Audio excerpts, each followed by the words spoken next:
Seseorang kalau mengatakan kepada temannya, saya pinjamkan kamu duit 1 juta rupiah, kamu harus mengembalikannya 1.100.000, 100.000 tambahan riba. Kalau seseorang, contoh yang lain, menentukan persentase, tidak harus jumlah, seperti misalnya saya pinjamkan 1 juta, saya pinjamkan 100 juta, saya pinjamkan 1 miliar, lalu saya minta agar dikembalikan atau diberikan setiap bulan keuntungan persentase dari modal, misal 5% setiap bulan, 10% setiap bulan, sama halnya masuk ke hutang dan transaksi jual beli. Ini masih masuk dalam istilah riba. Baik, Assalamualaikum warahmatullahi wabarakatuh. Itulah tadi video pendek mengenai materi yang kami akan bahas pada kali ini. Jadi perkenalkan, saya Tismia yang akan menjelaskan mengenai pengertian bunga bank. Jadi permasalahan utama dalam kasus ini ialah apakah bunga bank ini termasuk riba atau tidak. Bahkan secara umum para ulama mengklasifikasikan riba menjadi dua macam, yakni riba nasiah atau riba jahiliyah dan riba fadl. Untuk riba nasiah mereka sepakat terhadap keharamannya, sedangkan terhadap riba fadl terjadi perbedaan pendapat di kalangan mereka yang berkaitan dengan kualitas dan makna hadis-hadis yang berbicara tentang riba tersebut. Adapun untuk praktik bunga di bank, bunga bank dibagi menjadi dua bentuk, yakni bunga simpanan dan bunga pinjaman. Adapun secara keseluruhan pengertian bunga bank adalah imbalan atau hasil kompensasi yang diberikan oleh pihak bank kepada nasabah atas jumlah dana yang disimpan atau dipinjamkan dalam jangka waktu yang telah ditentukan. Nah, itulah tadi materi yang sempat saya sampaikan. Lebih dan kurangnya mohon dimaafkan. Assalamualaikum warahmatullahi wabarakatuh. Assalamualaikum warahmatullahi wabarakatuh. Jadi saya sebagai pemateri kedua akan melanjutkan materi saya, yaitu dalil-dalil terkait bunga bank. Sebagaimana dalam Quran surah Al-Baqarah ayat 275 yang berbunyi, alladzina ya'kuluna ar-riba la yaqumuna illa kama yaqumul ladzi yatakhabbathu asyaitanu minal mas, dzalika bi annahum qalu innamal bai'u mithlur riba wa ahallallahu wa harramar riba faman ja'ahu mau'izatum mir rabbih fantaha falahu ma salaf wa amruhu ila Allah wa man ada fa ulaika ashabun nar hum fiha khalidun. Yang artinya orang-orang yang memakan atau bertransaksi dengan riba tidak dapat berdiri kecuali seperti orang yang berdiri sempoyongan karena kesurupan setan. Demikian itu terjadi karena mereka berkata bahwa jual beli itu sama dengan riba, padahal Allah Subhanahu wa taala telah menghalalkan jual beli dan mengharamkan riba.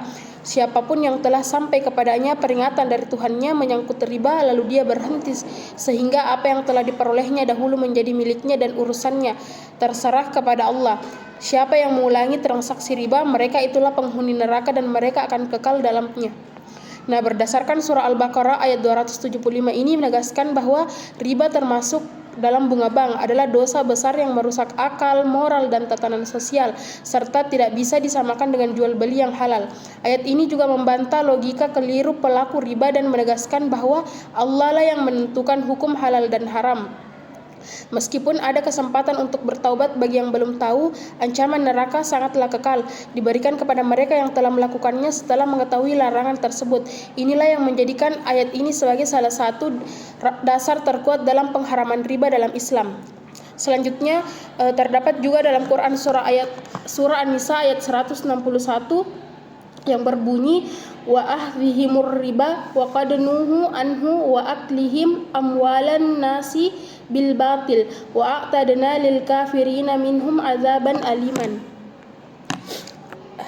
yang terjemahannya melakukan riba padahal sungguh mereka telah dilarang darinya dan memakan harta dengan cara tidak sah atau batil.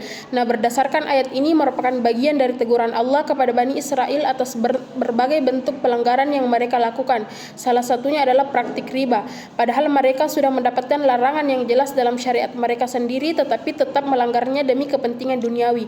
Allah menyebut bahwa mereka memakan riba menunjukkan betapa riba menjadi bagian dari cara hidup mereka. Meskipun sudah diharamkan, ayat ini juga menunjukkan bahwa riba bukan hanya diharamkan dalam syariat Islam tetapi juga telah diharamkan dalam agama-agama sebelumnya. Selain itu, riba juga dituduh atau memakan harta orang lain dengan cara yang batil, yaitu merampas, menipu atau mengambil keuntungan dengan cara tidak sah, yang menunjukkan bahwa sahnya riba adalah bagian dari pola ketidakadilan ekonomi yang dikecam keras oleh Allah Subhanahu wa taala.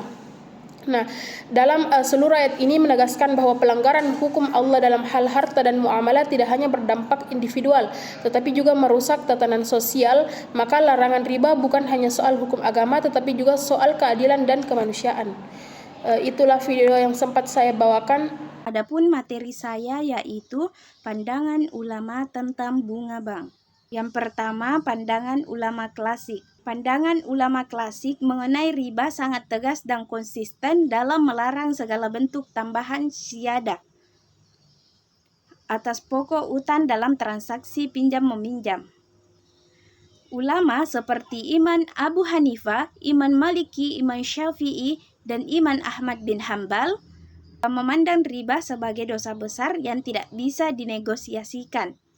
Mereka menafsirkan setiap tambahan dalam transaksi utang sebagai riba nasi'ah, yaitu riba yang timbul karena penangguhan pembayaran dengan tambahan tertentu. Para ulama klasik mengedepankan prinsip keadilan dan kemaslahatan dalam transaksi ekonomi. Mereka memandang bahwa sistem bunga bank sangat potensial menciptakan ketidakadilan sosial dan memperkaya yang kuat lembaga keuangan sambil membebani yang lemah nasabah. Yang kedua, pandangan ulama kontemporer. Ulama kontemporer muncul dengan pendekatan yang lebih kontekstual dalam menilai hukum bunga bank. Mereka menyadari bahwa sistem ekonomi modern sangat kompleks dan tidak bisa disamakan begitu saja dengan sistem ekonomi di masa Rasulullah atau para sahabat. Sebagian ulama kontemporer membedakan antara bunga yang bersifat eksploitatif yang memang identik dengan riba yang diharamkan dan bunga yang muncul dalam sistem perbankan sebagai hasil kesepakatan dan jasa atas pengelolaan dana. Sayyid Muhammad Sayyid Tantawi, mantan Grand Sheikh Al-Azhar Mesir, menjadi salah satu tokoh penting yang mengemukakan pandangan moderat ini. Dalam salah satu fatwanya, ia menyatakan bahwa bunga bank tidak termasuk riba karena didasarkan pada kesepakatan kedua belah pihak dan tidak mengandung unsur zolim atau penindasan. Ia berargumen bahwa bank menjalankan fungsi sebagai lembaga intermediasi yang menyalurkan dana dari pihak yang kelebihan dana penabung kepada pihak yang membutuhkan atau peminjam, dan atas jasa ini bank berhak memperoleh kompensasi. Pandangan Tantawi ini menuai pro dan kontra, tetapi tetap menjadi rujukan penting dalam wacana ekonomi Islam modern. Majelis Ulama Indonesia (MUI) sebagai lembaga otoritatif dalam fatwa keagamaan di Indonesia telah memberikan sikap tegas terhadap praktik bunga bank. Dalam fatwa MUI nomor 1 tahun 2004, MUI menyatakan bahwa bunga bank yang berlaku dalam praktik perbankan konvensional masuk dalam kategori riba dan hukumnya haram. Fatwa tersebut menyebutkan bahwa praktik bunga bank tidak dapat dipisahkan dari riba yang dilarang oleh syariat Islam karena adanya penambahan nilai atas pokok utang secara tetap dan ditentukan di awal transaksi.